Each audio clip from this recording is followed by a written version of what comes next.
I am from this organization called Haiyya, and we are a pan-India organization, but then we are based in Delhi, and we are a youth-led feminist organization, and the idea is to like work with our people and communities who are facing urgent issues right now, to organize them and to build capacity and leadership in a way where like it's not like we are doing something for them, or it's basically like we're doing something together in order to build their capacity so that they can claim leadership positions and demands.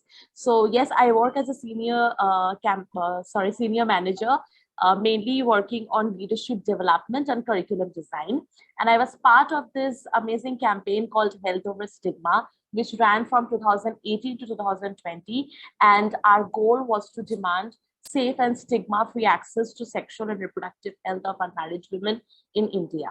So what I'm going to do is I'm just going to, like share a very brief context of what really happened. So it was around 2017 where we heard one story, and the story was about a woman who was going through like who got pregnant, and she was unmarried. That is important because like accessing sexual health services, and also to be able to claim your sexuality and sexual desires as an unmarried woman is very difficult and full of stigma in India. I think Piyush, you will have some context of it, like how like it's so difficult to access Yes. services and also to prioritize your sexual health in a way. And when we heard that story that she wanted an abortion, but she was like shamed really, really bad with the like by a gynac who told her that, oh, you're killing your baby. And also like, why couldn't you be more careful? Now, the idea was that we do not have a lot of access to information, and also when we have, it's so much difficult to like go to a doctor, and that woman was already facing so much stigma and shame, but then the gynac was like, it was very difficult, and the amount of stress and everything that it encompassed, it was very difficult for that woman. And then we realized that it was not just one person, there were so many other people who were sharing the same story. And we started like hosting conversations with our friends, like with the people who were immediately around us. And it was either us as unmarried women, or it was like either our friends or in the or our cousins or people in our family who face similar issues. And then we started digging into it, and we realized that there are multiple problems. But then just to start with it, three main problems were the issue. The first one was that like unmarried women were not talking about their sexual health or even prioritizing it, and it was a life risk for a lot of women. So trigger warning, what happened in 2018 was that we came across a news where this woman in a really like in Gorakhpur, so Piyush, you will be knowing, so Gorakhpur is a really small town, Korean, like in India, and it's very difficult for anyway, it's difficult for women to access sexual health services. But then in cities and in small towns, because of the socioeconomic background and identities, it's more difficult. So we need to understand like the uh, geographical context here as well. So what happened was that this woman was just 28 years old, and she wanted to get an abortion, but then because of the stigma, she couldn't talk about it, and she ended up doing that abortion by herself, like with very limited knowledge, and she had to like give her life. Like it was basically where she ended up giving her life and her also like the fetus. So what happened? So we realized that it's not just about deprioritizing your sexual health, but there is so much shame in just expressing your sexuality that you have to give your life. And we were like, no, we can't be silent. It has to be a campaign. There has to be a movement. We have to make medical authorities accountable to take action and to do something about it. And so, yes, like I said, access was very limited, and there was hardly any information available. And we did a survey, and we found that only 1%, like of women, they actually talk about the issue, and they get any information at all from their family, or also from like any organizations or information available in the internet. And then even though there were some women like who were gathering a lot of courage to go to the gynecologists, most of them returned being judged because of their unmarried status, and service was inadequate, and there was like no service available at all. So Now the issue was real and it was very, very serious. But then a lot of doctors said that, oh, this is a soft issue. We need to talk about heart problems. We need to talk about lung problems, and we do not need to talk about sexual health problems. But then there were so many women who were giving their lives, right? Like because of this, or having serious health consequences. So we started the campaign, and the campaign started as a closed door conversation with just 4 unmarried women. And then we did a lot of digging into the issue, and like I already shared, how marriage was a central platform for women to also like claim their sexuality and sexual expression, and also to like get any kind of sexual health services. But having said that, I want to be careful.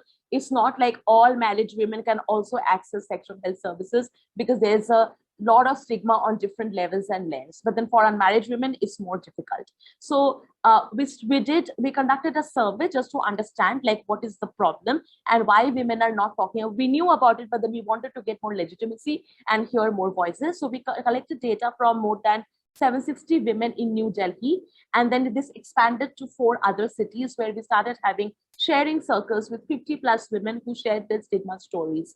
And what actually happened was that it was not just, sorry, yeah, so it was not just like women sharing their stories, but then we also went on the streets. We did a ballot box action where we randomly like asked women on the streets, like, hey, like, do you even like understand this issue? Like, did anything happen like that with you? And you won't believe, like, there were more than 100 women who shared their stories. And even if they were not facing it, they knew someone who were facing it. So apart from just like these conversations that we were having on ground, we also we started making it a national conversation. We started with an online campaign where, like, with one story we got more than 100 stories coming in. Like, we wanted the stories to come in to establish the legitimacy of the issue.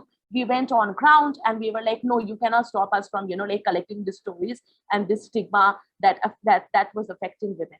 So apart from collecting stories, we knew that the stories were important, but then we wanted to make ourselves heard, because it was only the medical authorities and the doctors who could actually bring change. So we went to the doctors. We started building relationships with doctors who were on board with us, and a lot of different organizations who were working on sexual and reproductive health care issues, so that like, in order to build a strong cohort so that we can voice our demands even more stronger.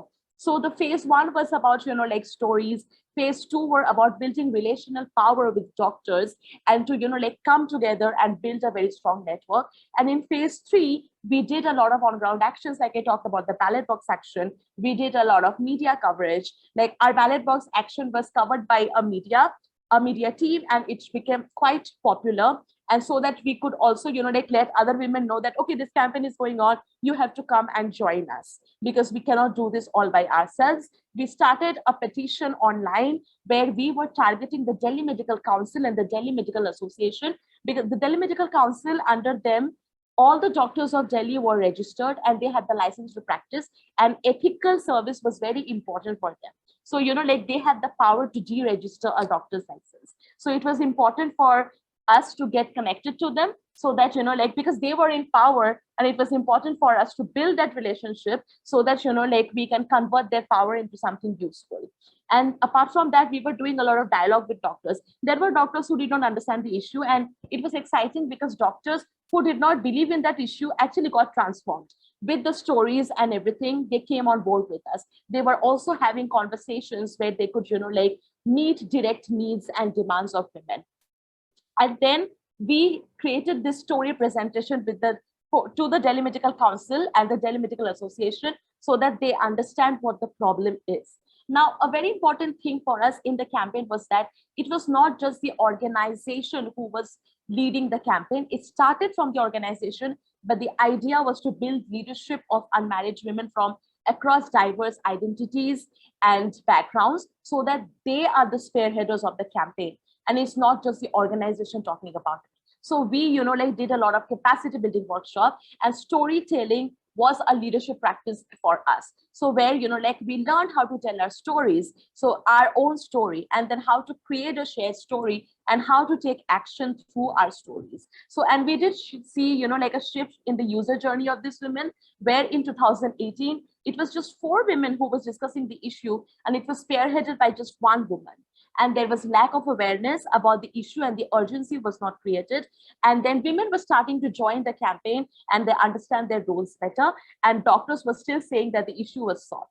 But then with all the capacity building, story collection, relational power built with doctors and on-ground actions, we saw a, like a shift in 2020, which was a proud moment for us, because it was like more than 500 women have shared their stigma story with us. So it built a lot of legitimacy.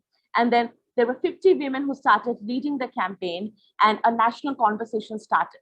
And then women were strategizing. It was the women then who were strategizing, okay, what should we do now? How do we reach out to the doctors? What can happen next? And they were taking actions instead of just, like us. And then relationship was already built with the medical bodies who supported the campaign.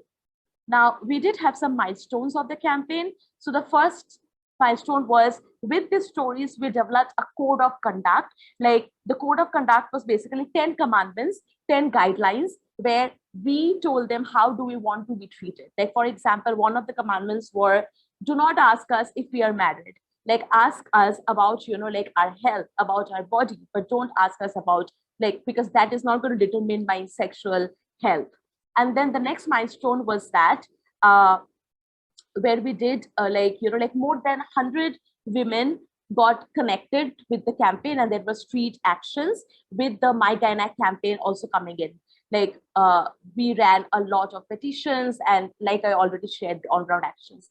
And then the biggest milestone for us was, like when the Delhi Medical Council and the association joined hands with us.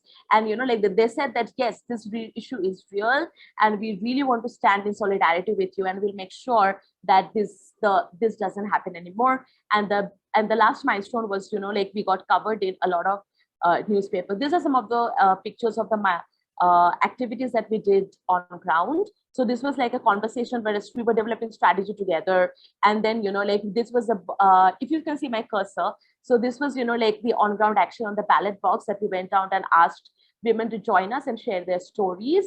And then this was like the sharing circle that started, and this was a report sharing activity that happened. So this was the day where we won the campaign, where this is the Delhi Medical Council president, and this is me because I was leading the campaign back then.